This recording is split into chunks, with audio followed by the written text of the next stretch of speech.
Dear students, again welcome back in my YouTube channel biology with K Singal. और आज हम discuss करेंगे human male reproductive system. ठीक है, लास्ट क्लास के अंदर मैंने आपके साथ डिस्कस किया था कौन कौन से स्टेप्स इन्वॉल्व होते हैं ह्यूमन रिप्रोडक्शन के अंदर। ठीक है, उसमें से जो फर्स्ट फोरमोस्ट स्टेप था दैट इज गैमेटोजेनेसिस। ठीक है, क्योंकि गैमेटोजेनेसिस एक इंपॉर्टेंट स्टेप है, पहला स्टेप है। ठीक है, क्योंकि सारा का सारा इवेंट हम कर क्यों रहे हैं, for the fusion of male gamete and female gamete. ठीक है, तो ये गैमेटोजेनेसिस का जो प्रोसेस है, जो सेक्स ऑर्गन है उनके अंदर कहाँ होता है, तो उसकी स्ट्रक्चर को हम डिस्कस करेंगे। ठीक है, और जो गैमेट्स यहाँ पर फॉर्म हो रहे हैं उनको ट्रांसपोर्ट करना और स्टोरेज करना, वो कौन से सेक्स ऑर्गन का काम है, वो भी हम यहाँ पर डिस्कस करेंगे। तो आज हम स्टार्ट करते हैं ह्यूमन मेल रिप्रोडक्टिव सिस्टम। ठीक है बच्चों, यहाँ पर देखिए मैंने आपके सामने दो डायग्राम यहाँ पर प्लॉट किए हुए हैं, एक है फ्रंटल व्यू और ये है साइड व्यू। ठीक है बच्चों, जो मेल रिप्रोडक्टिव सिस्टम है उसमें दो तरह के सेक्स ऑर्गन हैं। ठीक है, दो तरह के सेक्स ऑर्गन है बेटा। एक तो होते हैं जिनको हम कहते हैं प्राइमरी सेक्स ऑर्गन। क्या कहेंगे बेटा? Primary sex organ. और प्राइमरी सेक्स ऑर्गन कौन से होते हैं, मैंने आपको लास्ट क्लास के अंदर भी डिस्कस किया था। वो सेक्स ऑर्गन जहां पर गैमेट का प्रोडक्शन होता है उसको क्या कहेंगे हम? Primary sex organ. तो मेल के केस के अंदर प्राइमरी सेक्स ऑर्गन कौन है? टेस्टिस। कौन है बेटा? टेस्टिस। ठीक है, पेयर्ड टेस्टिस होते हैं। और मैंने लास्ट क्लास के अंदर आपको बताया था जो टेस्टिस का जो फॉर्मेशन है, जो मेल एम्ब्रियो होता है, मींस 7th और 8th वीक का जब एम्ब्रियो होता है, टेस्टिस का फॉर्मेशन स्टार्ट हो जाता है। ठीक है, लेकिन जो टेस्टिस हैं वो डिसेंड कब करते हैं? स्क्रोटम के अंदर। स्क्रोटम क्या है? जहां पर टेस्टिस प्रेजेंट होते हैं, मींस एक्स्ट्रा एब्डोमिनल कैविटी। ये डिसेंड करते हैं 8th मंथ के अंदर। तो फॉर्मेशन हुआ, इसका फॉर्मेशन कब हो रहा है? फॉर्मेशन होता है 7th to 8th week of pregnancy. और ये स्क्रोटम में कब आ रहे हैं? स्क्रोटम के अंदर कब आते हैं बेटा?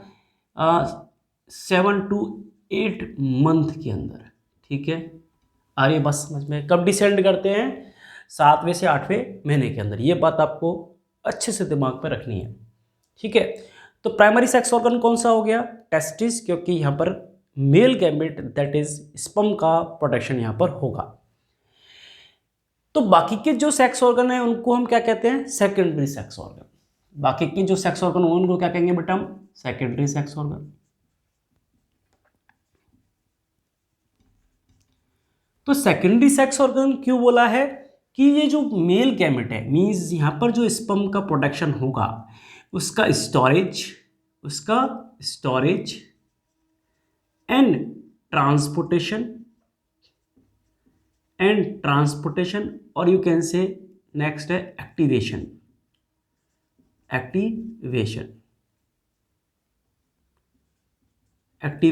ठीक है, एक्टिवेशन कहां पर होगा?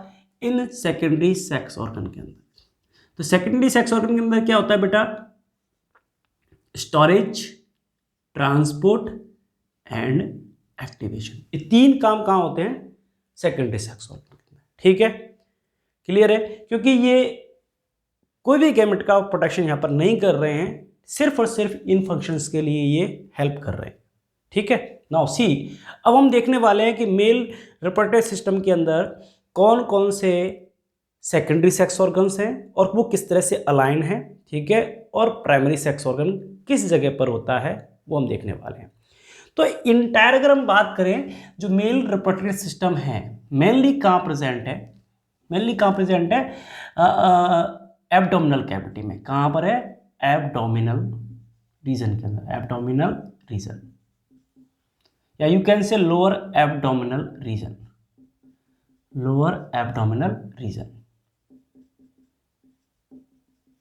ठीक है, यहाँ पर क्या है, हमारे जितने भी सेक्स ऑर्गन है वो सारे यहाँ प्रेजेंट है एक्सेप्ट योर टेस्टिस। ठीक है, लेट्स सी। यहाँ पर मैंने दो व्यू आपके साथ रखे हुए हैं, एक है फ्रंटल व्यू और दूसरा है साइड व्यू। ठीक है, फर्स्ट सी कि फ्रंटल व्यू को देख लेते हैं एक बार। ठीक है, आपके एनसीईआरटी में बेसिकली दिया हुआ है आपका साइड व्यू।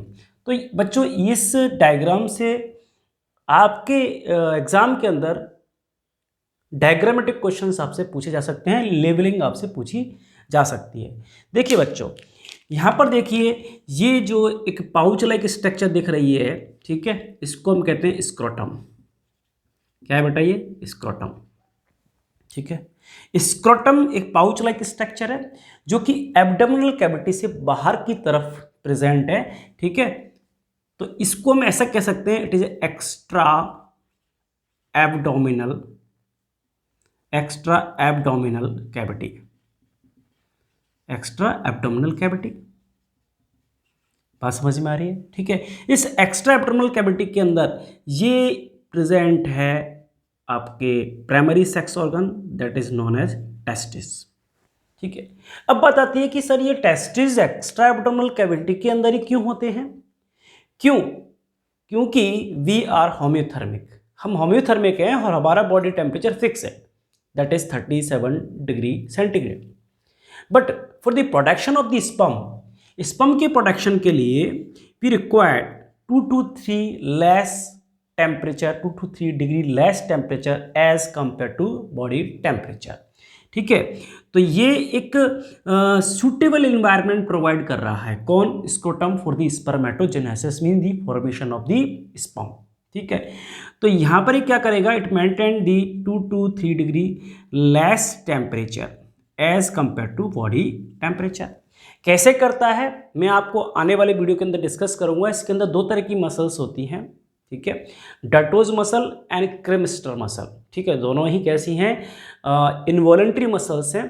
ठीक है, उसके वजह से ये जो स्क्रोटम है which maintain their temperature according to the sperm formation. ठीक है, क्लियर बात?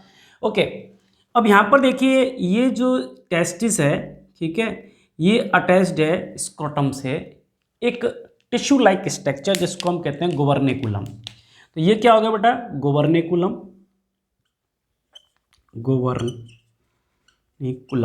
ठीक है, क्या बेटा, गोवर्निकुलम। तो ये गोवर्निकुलम क्या है, एक टिश्यू लाइक स्ट्रक्चर है जो कि इस टेस्टिस को इस स्क्रोटल वॉल के साथ अटैच करके रखती है। ठीक है, नाउ इस टेस्टिस से एक डक्ट निकली हुई है, देखिए हाईली कॉइल डक्ट है जो लगभग 7 मीटर के आसपास होती है। इस डक्ट को मैं कहता हूं एपिडिडाइमिस। क्या है बेटा, ये एपिडिडाइमिस। देखिए यहां पर स्पर्म का प्रोडक्शन हुआ, कहाँ? टेस्टिस के अंदर। टेस्टिस के अंदर होती है सेमिनिफेरस ट्यूब्यूल्स जो कि स्ट्रक्चरल एंड फंक्शनल यूनिट है। ये स्पर्म स्टोर रहेगा किसके अंदर, एपिडिडाइमिस के अंदर, और यहाँ पर ये ऑलमोस्ट 1 मंथ तक स्टोर रह सकता है। ठीक है बेटा, तो इस एपिडिडाइमिस में स्टोर रहेगा। ठीक है, यहाँ पर सेक्सुअल मैच्योरिटी और फंक्शनलिटी इसके अंदर आएगी। ठीक है, किसके अंदर, स्पर्म के अंदर। उसके बाद जब सेक्सुअल इंटरकोर्स करते हैं या सेक्सुअल अराउजल होता है, मींस एक्साइट होते हैं, तो ये जो स्पर्म हैं ये आ जाते हैं इस ट्यूब के अंदर। इस ट्यूब को कहते हैं बास डिफरेंस। क्या कहते हैं बेटा, बास डिफरेंस।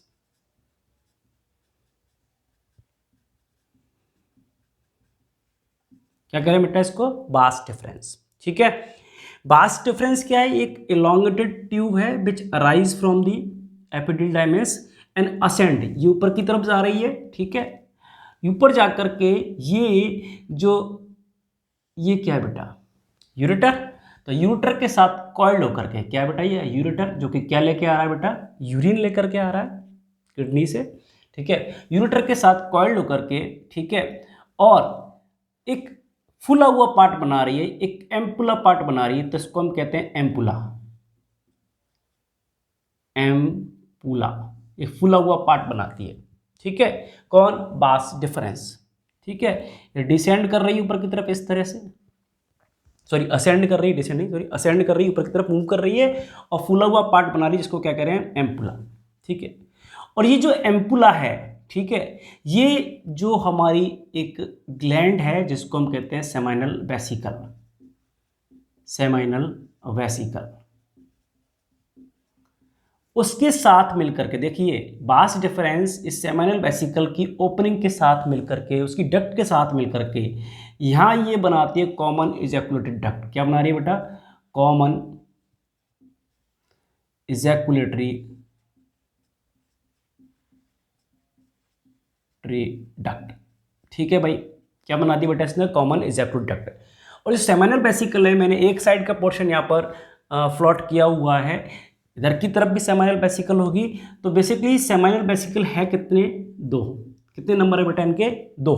ठीक है, there are 2 numbers of seminal vesicle, ठीक है, ऑन बोथ साइड। ठीक है, अब ये देखिए सेमाइनल वेसिकल ने क्या बना दिया? Common ejaculatory duct. ठीक है, क्लियर है? ओके, नाउ ये देखिए आप, ये है, ये क्या है बेटा? That is urinary bladder. क्या है? यूरिनरी ब्लैडर, यूरिनरी ब्लैडर, जहां पर क्या होता है? That storage of urine, urine का स्टोरेज होगा यहाँ पर। ठीक है ना? अब देखिए यहाँ, अब यहां से किससे? यूरिनरी ब्लैडर से क्या निकल रही है? यूरिथ्रा। क्या है? यूरिथ्रा। यूरिथ्रा आपको पता है क्या कैरी करता है? क्या कैरी करता है? यूरिन को कैरी करेगा। ठीक है, तो ये क्या है? Basically urethra. जनरल टर्म में बता रहा हूं, ये क्या है? यूरिथ्रा। ठीक है, ओके। नाउ देखिए यहाँ पर एक जो ये यूरिनरी ब्लैडर है, उसके जस्ट नीचे की तरफ एक डोनेट शेप की, ठीक है, एक ग्लैंड और है। ठीक है, इस ग्लैंड को मैं कहता हूं, इस ग्लैंड का नाम है प्रोस्टेट ग्लैंड। क्या है बेटा? Prostate gland. ठीक है, अब प्रोस्टेट ग्लैंड का नंबर सिर्फ एक ही है, एक ही होती है। ठीक है, डोनेट शेप है और एक ही ग्लैंड है जिसको हम क्या कह रहे हैं? Prostate gland. ठीक है, और प्रोस्टेट ग्लैंड के अंदर जो यूरिथ्रा का पार्ट आपको दिख रहा है, मींस यूरिथ्रा है। ठीक है, और यूरिथ्रा के चारों तरफ क्या है? प्रोस्टेट ग्लैंड है। क्या है बेटा? प्रोस्टेट ग्लैंड है। ठीक है, और यहां पर प्रोस्टेट ग्लैंड की ओपनिंग ओपन हो रही होगी किसके अंदर? यूरिथ्रा के अंदर। ठीक है, तो नाउ जो पार्ट प्रोस्टेट ग्लैंड के अंदर है बेसिकली, उसको हम कह देते हैं प्रोस्टेट यूरिथ्रा। इसको क्या कहते हैं बेटा हम? Prostate urethra. क्या कह दिया बेटा मैंने इसको? Prostate urethra. क्या है ये? प्रोस्टेट यूरिथ्रा है। ओके, नाउ सी, अब नीचे की तरफ जब ये यूरिथ्रा डिसेंड कर रहा है, ठीक है, तो ये वाला पार्ट, ठीक है, इसको हम कहते हैं यूरिथ्रा का मेम्ब्रेनस पार्ट। तो इसको कह देंगे मेम्ब्रेनस, मेम्ब्रेनस यूरिथ्रा। क्या कहेंगे बेटा इसको? Membranes urethra. ठीक है, क्लियर है यहाँ तक? जहाँ मेम्ब्रेनस यूरिथ्रा है वहाँ पर 2 छोटी छोटी ग्लैंड्स और हैं। ठीक है, काफ़ी इंपॉर्टेंट है। इन ग्लैंड्स का नाम क्या है? ये जो ग्लैंड्स आपको दिख रही हैं, इनका नाम क्या है? इनका नाम बेटा क्या है? मैं यहाँ पर स्टार लगा रहा हूँ और यहाँ स्टार लगा कर लिख देता हूँ। इन ग्लैंड्स का नाम क्या है बेटा? छोटी छोटी जो हैं, इनको हम बोलते हैं काउपर ग्लैंड, काउपर्स ग्लैंड, या इनका एक और नाम है bulbo, bulbo urethral gland, bulbo urethral, bulbo urethral gland. ठीक है, कितनी है बेटा? 2। कितनी है? कितने नंबर है बेटा इनके? 2। ठीक है, नाउ अब ये जो यूरिथ्रा है, ठीक है, एक सिलेंड्रिकल मास के थ्रू बाहर ओपन हो रहा है, एक सिलेंड्रिकल मास के थ्रू बाहर ओपन हो रहा है। इस सिलेंड्रिकल मास को हम क्या कह रहे हैं? ठीक है, इसको हम कहते हैं पेनिस। क्या है बेटा? ये पेनिस। ठीक है, जो कि आप ऐसा कह सकते हैं it is external genitalia of male. ठीक है, तो जो पार्ट यूरिथ्रा का पेनिस के थ्रू क्रॉस कर रहा है, इस पार्ट को मैं क्या कह देता हूं बेटा? Penile urethra. क्या कह देते हैं बेटा हम इसको? Penile urethra. क्या कह देंगे हम? Penile urethra. ठीक है ना? और देखिए यहां देखिए इस पेनाइल यूरिथ्रा के चारों तरफ, ठीक है, कुछ सिलेंड्रिकल मास है। ठीक है, ये सिलेंड्रिकल मास आपको दिख रहा है। इस सिलेंड्रिकल मास को हम कहते हैं कॉर्पोरा कैवर्नोसा। इसी तरह का एक सिलेंड्रिकल मास पीछे की तरफ भी होता है पेनिस की पीछे की तरफ, जिसको हम कहते हैं कॉर्पस स्पॉन्जियोसम। क्या कहेंगे बेटा? कॉर्पस स्पॉन्जियोसम, जो इसमें दिख नहीं रहा है। जब मैं एक्सटर्नल जेनेटेलिया की स्ट्रक्चर आपके साथ डिस्कस करूंगा, मींस पीनिस की स्ट्रक्चर डिस्कस करूंगा, तो वहाँ पर आपको सारे के सारे जितने भी मास हैं वो आपको दिख जाएंगे। बेसिकली ये जो एक तरीके से आप कह सकते हैं एक वेस्कुलर टिश्यू का एक मास है, ठीक है, और इसके अंदर काफ़ी ज़्यादा अमाउंट में ब्लड की सप्लाई है, ठीक है, मीन्स ब्लड साइनसेस हैं, ठीक है। जब सेक्सुअल अरोजल होता है तो ब्लड साइनसेस के अंदर ब्लड फिल्डअप हो जाता है, और ये जो स्ट्रक्चर है, पीनिस जो स्ट्रक्चर है, इट विल बी इरेक्टाइल। कैसी हो जाएगी? इरेक्टाइल हो जाएगी, और it will be help in the copulation में ये हेल्प करेगी। ओके, ठीक है। देखिए इसका जो लोअर पार्ट है, किसका? इस पीनिस का जो लोअर पार्ट है ये फूला हुआ है, थोड़ा सा क्या है, ये फूला हुआ है, ठीक है। तो इस फूले हुए पार्ट को हम क्या कह देते हैं बेटा? Glans penis. क्या कह देते हैं? ग्लांस पीनिस, ठीक है। और ग्लांस पीनिस की जो कवरिंग है थोड़ी सी लूज टिश्यू की बनी हुई है, ठीक है। ग्लांस पेनिस की जो कवरिंग है, जो उसको कवर कर रही है, उसको हम कहते हैं प्रीप्यूस। क्या कहते हैं बेटा? इसको प्रीप्यूस। तो ये कवरिंग आप मान लीजिए, इसका नाम क्या है? प्रीप्यूस। क्या कह देते हैं इसको? लूज फोल्डिंग होती है, जो कि इजीली डिट्रेचेबल होती है, आराम से उसको हम हटा सकते हैं, ठीक है। क्लियर है? नाउ अब देखिए यहाँ पर ह्यूमन बीइंग के अंदर जो है, it is a common opening for what? एक स्पर्म के लिए, और यू कैन से सीमन के लिए, और यूरिन के लिए। तो ये कॉमन ओपनिंग है जो कि एक स्लिट लाइक ओपनिंग के साथ ओपन हो रही है। इस स्लिट लाइक ओपनिंग को हम क्या कह देते हैं? मियटस। क्या कह देते हैं बेटा? मियटस, या यू कैन से एक और नाम इसको दे सकते हैं, क्या देते हैं हम? यूरिथ्रोजेनाइटल ओपनिंग। बात क्लियर है? ठीक है, स्लिट लाइक ओपनिंग है। ओके, इसके अंदर से बेसिकली दोनों ही चीज़ यहाँ से सीक्रेट होती है, निकलती है। बेसिकली यूरिया भी, अपना यूरिन भी निकलता है और आपका सीमन भी निकलता है, but at A one time एक चीज़ यहाँ से मूव करेगी। ओके, फीमेल के अंदर ऐसा नहीं होता है। फीमेल के अंदर यूरिथ्रल ओपनिंग अलग होती है और जेनेटल ओपनिंग अलग होती है। दोनों ओपनिंग अलग अलग होती है, लेकिन मेल के केस के अंदर it is a common opening, इसलिए इसको क्या बोला हमने? यूरिथ्रोजेनेटल ओपनिंग, ठीक है। और यहाँ जो यूरिथ्रा की जो लंबाई है ना, इट इज़ अराउंड 20 सेंटीमीटर, ठीक है। 20 सेंटीमीटर के आसपास यह यूरिथ्रा की लंबाई होती है, ठीक है।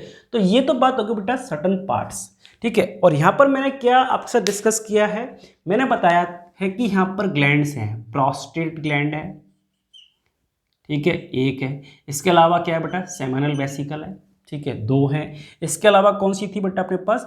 Cowper gland. ये तीनों ग्लैंड एक्चुअल में करती क्या है? ठीक है, ये एक्चुअल में जो स्पर्म हमारे एपिडिडाइमिस से रिलीज हुए हैं, यहाँ से निकले हैं, ठीक है, उनको न्यूट्रिशन प्रोवाइड करेंगी, ठीक है।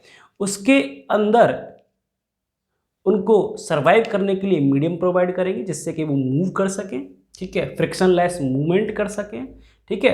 तो इनका सीक्रेशन मीन्स इन ग्लैंड का सीक्रेशन, ठीक है, और स्पर्म, ठीक है। तो स्पर्म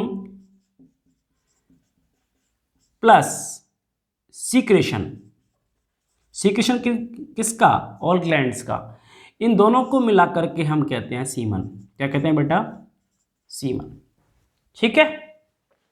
आई थिंक ये क्लियर है।